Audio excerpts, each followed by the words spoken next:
देखो तो लगता है कि एक सप्ताह पहले इसकी सगाई टूटी है। कैसे खुशी से झूमती हुई जा रही है। कविता कोमल से बोली, अब कर भी क्या सकती है, जो हुआ है उसे स्वीकार तो करना ही पड़ेगा। फिर भी इतना खुश कैसे, सगाई टूटी ना हो शादी पक्की हो गई हो। कोमल कविता से बोली, छोड़ो भाई, हमें क्यों, इसकी समस्या वो जाने। कहकर दोनों अपने अपने घर को चली गई। कोमल और कविता बात कर रही हैं सुहानी के बारे में। सुहानी जिसका रंग थोड़ा सांवला है और फिलहाल उसकी यही पहचान बन गई है, क्योंकि इसी सांवले रंग की वजह से उसकी अभी तक शादी नहीं हो पाई है। सुहानी 32 की होने चली है। उसके माता पिता से ज़्यादा पड़ोसियों की नींद उड़ गई है। सुहानी की चिंता में नहीं, उसके माता पिता को ताने देने में। कोमल और कविता भी उसी लिस्ट में शामिल है, यानी कि पड़ोसियों की लिस्ट में, जिसे आज सुहानी को खुश देखकर पेट में दर्द हो रहा है कि एक सप्ताह पहले जिसकी सगाई टूटी हो वो खुश कैसे रह सकती है। उसे तो अपनी बदकिस्मती पर घर में बैठकर रोना चाहिए, जबकि सगाई टूटी नहीं थी, सुहानी ने खुद उसे तोड़ी थी। हुआ यूं कि ढेरों रिश्तों देखने के बाद और लड़के वालों ने सुहानी को नकारने के बाद एक रिश्ता आया था रोहन का। रोहन के माता पिता सुहानी को देखकर पसंद किया था।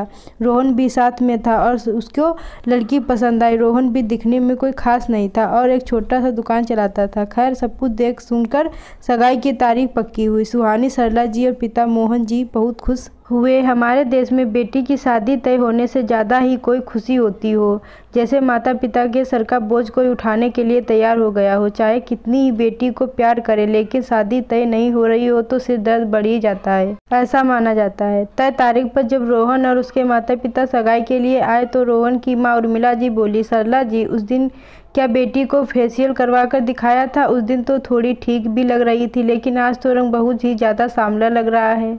इतने में रोहन भी बोला, मैं नहीं करूंगा इतनी काली लड़की से शादी। रोहन के पिता कमलनाथ जी मीठी छुरी की तरह वार किया, अरे कैसी बात कर रहे हो तुम लोग, जब सगाई तय हो गई है तो ऐसे तोड़ थोड़ी ना सकते हैं। ठीक है, लड़की के रंग की बात है तो थोड़ा ऊपर नीचे करते हैं। सरला जी और मोहन जी का कलेजा केले के पत्ते की तरह थरथर काँप रहा था। इतनी मुश्किल से तो एक रिश्ता तय हुआ था, कहीं ये भी ना टूट जाए। कमलनाथ जी मोहन जी से बोले, देखिए मोहन जी, लड़के और उसकी माँ का रुख तो आप देख ही रहे हैं। ऐसा रास्ता निकालते हैं कि आपकी इज्जत भी रह जाए और ये लोग भी मान जाए। मोहन जी कातर और प्रश्न भरी नजरों से कमलनाथ जी के तरफ देखे, जैसे बेटी का पिता नहीं कोई गुनहगार देख रहा हो। कमलनाथ जी बोले, वैसे लेन देन तो तय हो ही गया है, अब इन लोगों की खुशी के लिए एक बड़ी सी गाड़ी भी उसमें जोड़ दीजिए तो बेटे का मन खुश हो जाएगा।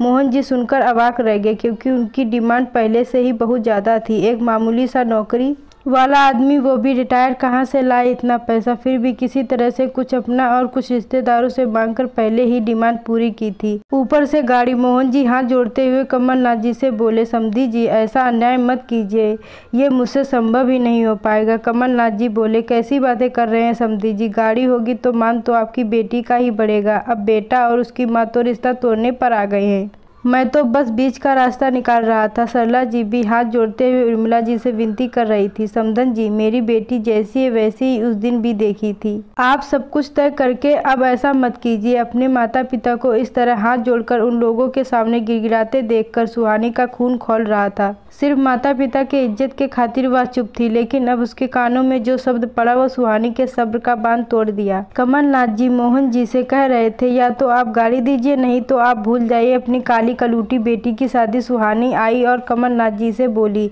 बिल्कुल ठीक कहा आपने, भूल जाइए अपने इस बेवकूफ़ से दिखने वाले बेटे की शादी। आप क्या सगाई तोड़ेंगे? मैं खुद ये सगाई तोड़ रही हूँ। मम्मी पापा, क्या मैं आप लोगों पर इतना बोझ बन गई हूँ कि आप लोग हाथ जोड़कर अपना बोझ इनके माथे थोपना चाहते हैं? कैसी बात कर रही हो बेटी, हम लोग तो तुमसे बहुत प्यार करते हैं। मोहन जी बोले, तो फिर इन लोगों के सामने आप लोग हाथ जोड़कर अपने प्यार का अपमान क्यों कर रहे हैं? जो लोग लड़की के संस्कार का रंग न देखकर लड़की के चेहरे के रंग के आड़ में अपने लालच का रंग दिखा दिया, आप उन लोगों से रिश्ता जोड़ना चाहते हैं। कमलनाथ जी और उर्मिला जी बोले, हमें नहीं करनी ऐसी लड़की से शादी। अच्छा हुआ शादी से पहले ये पता चल गया, शादी के बाद पता चलता तो क्या करती? सही कहा आप लोगों ने, अच्छा हुआ शादी के बाद पता चलता तो आप लोग क्या करते? सुहानी ने जवाब दिया, आप लोगों का लालची रंग सामने आ गया, पता नहीं शादी।